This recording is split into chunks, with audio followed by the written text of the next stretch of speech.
Hi, this is Jennifer Gonzalez for Cult of Pedagogy. If you have a child between kindergarten and grade 2, it's likely that that child's teacher has assigned about 10, 20, or 30 minutes of reading per night for homework. In this video, we're going to talk about what parents and other caregivers can do to make sure this homework really helps your child become a better reader. The first thing you should do is sit side by side with your child while they read. Although it's really tempting to try to get other work done, the point of this homework is to have an adult following along. When you sit side by side, you can watch the words as she reads them. This allows you to give her immediate feedback when she needs it. Number 2 is don't tell the words. To learn how to decode words on her own, a child needs lots of time to wrestle with them. If you jump in to tell her what the words are, she'll miss the learning that comes from that struggle. Sometimes all you have to do is wait quietly, giving her time to figure a word out. The snake charmer. Good, yeah. Sits in the front of a basket and begins to play a flute. Number 3, move beyond sound it out.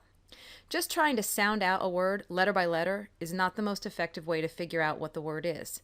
There are tons of strategies for decoding a word. One way is to think about similar words. If she's trying to read the word rake, point out that it has a lot of the same letters as the word cake, a word she already knows. That can help her guess the right pronunciation for rake. Chunking is another strategy, breaking the word into bigger chunks rather than trying to sound out each individual letter. Finally, allow your child to use the pictures in the book to make a guess. Never cover up the pictures when your child is reading. They're important tools to help her figure out words independently. You can also try covering up part of a word to see if your child can read the other part first. Is the cobra really dancing to the music? No, it can't even hear it. Snakes have no... Oh, I didn't know that. You stuck on that word? If we take off the end of it, what's that? Out.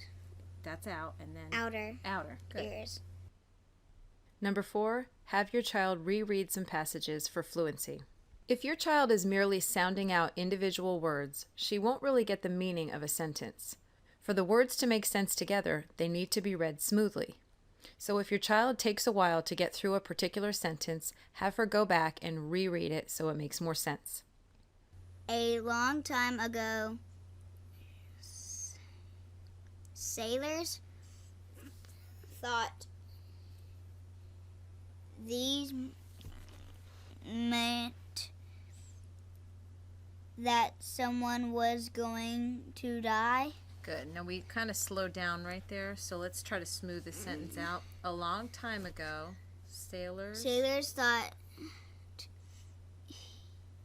this meant that someone was going to die. Much nicer that time.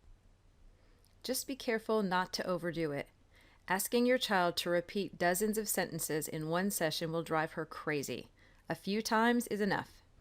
And if she's struggling through most of every page, it's probably not the right book for her. Choose an easier one or tell the teacher that she's struggling at this level. Number 5, allow some mistakes to go uncorrected. It's not necessary to correct every single error your child makes. His That's actually 2 words pushed together. Headdress. Yeah. Had the golden cobra on it. Because the child is working hard to get the word headdress right, and then puts a lot of concentration into golden cobra, pointing out that she said the when she should have said would be too much of a distraction. Once she gets the more difficult words down, you can be more picky about making sure she reads all the words right. Number 6, allow your child to read the same book multiple times. If she reads a book on Monday and wants to read the same one again on Tuesday, that's okay. With each successive read, she'll get better and better at building her fluency, and by the end of the week, she should easily recognize words she struggled with at the beginning. Finally, you should keep reading to your child. Just because your child is learning how to read on her own, it doesn't mean she can't still learn a lot from listening to you read. By continuing to read to her for pleasure, you model correct pacing, reading with expression, and a love of books that will help make her a lifelong reader.